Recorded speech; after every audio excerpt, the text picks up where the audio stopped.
Rakesh sir sir ಹೇಳಿ sir, ಇವತ್ತು ಧರ್ಮಸ್ಥಳ ಪಾದಯಾತ್ರೆ ಮಾಧವರ ಜಂಕ್ಷನ್ ಇಂದ ಹೊರಟಿದೆ.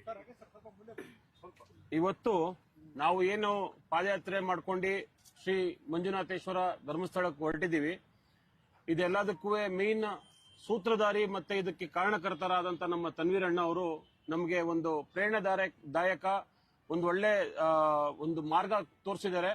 ಒಂದು ಒಳ್ಳೆ ಸೂಚನೆ ಜನರಿಗೆ, ಕರ್ನಾಟಕದ ಜನರಿಗೆ ಮತ್ತೆ ಭಾರತದ ಜನರಿಗೆ ಒಂದು ಶ್ರೀ ಕ್ಷೇತ್ರದ ಬಗ್ಗೆ ಯಾರೇ ಒಂದು ಕೆಟ್ಟದ್ದು ಒಂದು ಮಾತಾಡಕ್ಕಿಂತ ಮುಂಚೆ ನಾವು ಅದ್ರದ್ದು ಬಗ್ಗೆ ಒಂದು ಚೂರು ತಿಳ್ಕೊಂಡು ನಾವ್ ಏನ್ ಮಾತಾಡಬೇಕು ಏನ್ ಮಾತಾಡಬಾರ್ದು ಅಂತ ಅನ್ಬಿಟ್ಟು ಅದ್ರ ಬಗ್ಗೆ ಒಂದು ತುಂಬಾ ಗಂಭೀರವಾದದ್ದು ಮಾತುಗಳು ಏನಿದೆಯೋ ಅದ್ರದ ಒಂದು ವಿರುದ್ಧವಾಗಿ ಮತ್ತೆ ಪರವಾಗಿ ನಾವು ಧರ್ಮಸ್ಥಳದ ಪರವಾಗಿ ನಾವು ಇವತ್ತೇನು ಹೋರಾಟ ಮಾಡ್ಕೊಂಡು ಇಲ್ಲಿಂದ ಹೋರಾಟಕ್ಕಿಂತ ನಾವು ಈ ಲಕ್ಷದೀಪ ಕಾರ್ಯಕ್ರಮಕ್ಕೆ ನಮ್ಮ ತನ್ವೀರಣ್ಣನ ಅಲ್ಲಿ ಇನ್ವಿಟೇಷನ್ ಕೊಟ್ಟಿ ಅಲ್ಲಿ ಕರೆದಿದ್ದಾರೆ.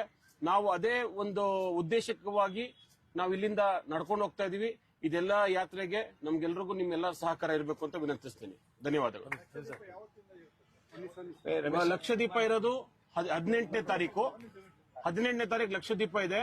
17ನೇ ತಾರೀಕು ನಾವು ಅಲ್ಲಿ ತಲುಪ್ತೀವಿ. ಸುಮಾರು ನಮ್ಗೆ 10 ದಿವಸ ಬೇಕಾಗತ್ತೆ ಅಲ್ಲಿ ತಲುಪೋದಕ್ಕೆ.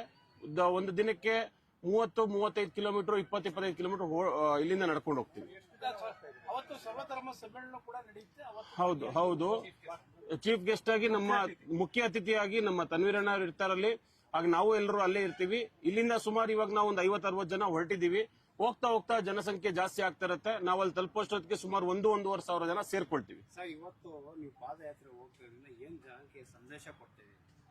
ಸಂದೇಶ ಇದು ಒಂದು ಮೇನ್ ಸಂದೇಶ ಏನ್ ಹೇಳ್ಬೇಕು ಅಂತಂದ್ರೆ, ಈ ಕ್ಷೇತ್ರದ ಬಗ್ಗೆ ಕೆಲವೊಂದು ಅಪಪ್ರಚಾರಗಳು ಏನ್ ನಡೆದಿತ್ತೋ ಅದ್ರದ್ದು ಒಂದು ವಿರುದ್ಧವಾಗಿ ನಾವು ಎಲ್ಲಾ ಧರ್ಮ ಅಂದ್ರೆ ಅದು ಕ್ರಿಶ್ಚಿಯನ್ ಆಗಿರ್ಬೋದು, ಮುಸ್ಲಿಂ ಆಗಿರ್ಬೋದು, ಹಿಂದೂ ಆಗಿರ್ಬೋದು, ಜೈನ್ ಆಗಿರ್ಬೋದು, ಸಿಖ್ರಾಗಿರ್ಬೋದು, ಸರ್ವ ಧರ್ಮರು ಒಂದೇ. ನಾವೆಲ್ಲರೂ ಮನುಷ್ಯರು.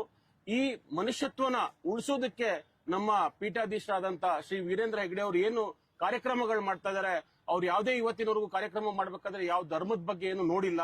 ಪ್ರತಿಯೊಂದು ಅವ್ರು ನಡೆಸ್ತಾ ಇರೋ ವಿದ್ಯಾಸಂಸ್ಥೆ ಇರ್ಬೋದು, ಆಮೇಲೆ ಇವತ್ತು ಅವ್ರು ಮಾಡಿರೋ ಒಳ್ಳೊಳ್ಳೆ ಕೆಲಸಗಳಿದೆಯಲ್ಲ ಅದ್ಯಾವುದು ಧರ್ಮ ನೋಡ್ಕೊಂಡು ಮಾಡಿಲ್ಲ.